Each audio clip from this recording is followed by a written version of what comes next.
Hello and welcome to CBA's weekly blog. I'm Patrick Hurd, Principal Consultant at Community Business Australia.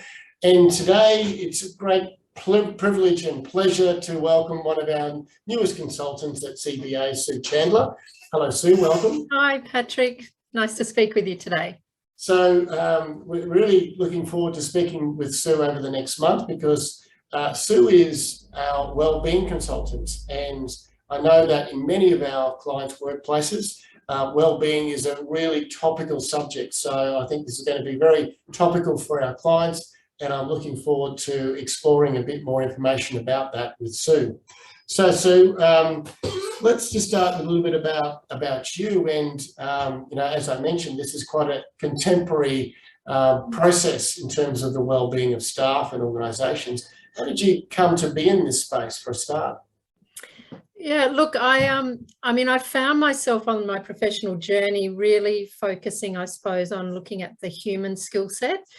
So I've been a counsellor, I've been an educator, I've got qualifications in coaching and professional supervision. And I suppose while I've seen that they're all beneficial at an individual level, I've come to realise that that's not enough, to leverage, wellbeing at an organisational level. So throughout the various, I guess, roles I've had, mostly in education, but they've all led me to this point where I've become quite interested in organisational approaches to wellbeing, because it's really not enough just to put the emphasis on an individual or have targeted strategies that help the individual.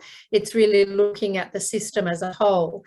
And it's not easy work, but it's really important work. And I think it's where organisations and workplaces find themselves now in wanting to focus on. Look, yeah, thanks. That's a really interesting career path that's evolved for you. But also from our perspective, we're very much process consultants at CBA, and I'm interested in exploring the sort of process of organisational wellbeing with you over the coming weeks. But I suppose just to kick off some of our conversation today, give us some examples of the type of projects you might do with organisations in that wellbeing space. Yeah, so look, one of the emerging areas is really in that staff wellbeing space. And I think staff wellbeing's moved from a nice to have to a must have. And I think it doesn't matter what industry you're in, there are workforce pressures that are becoming evident even before COVID, but certainly, we're all well aware of what's happening in that space.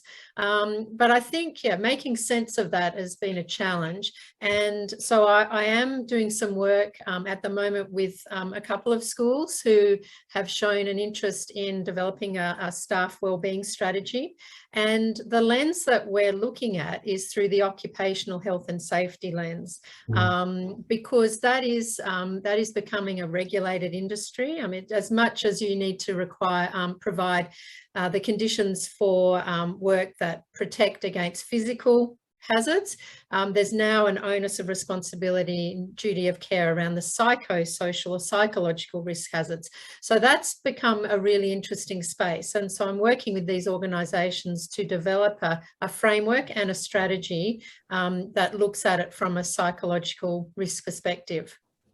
Yeah, look, I couldn't agree more in terms of your point around the importance of staffing and workforce. Every single one of CBA's clients at the moment is really having to grapple with workforce. Obviously getting the workforce, but also more importantly, retaining him.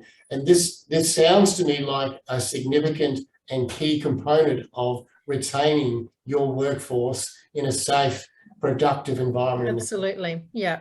And linked into that, I do a lot of work in restorative dialogue. So I guess workplace conflict, which sort of feeds into the staff wellbeing strategy. So I often go into organisations where they might have a team or maybe two individuals who are in high-level conflict, and they just haven't been able to resolve that internally.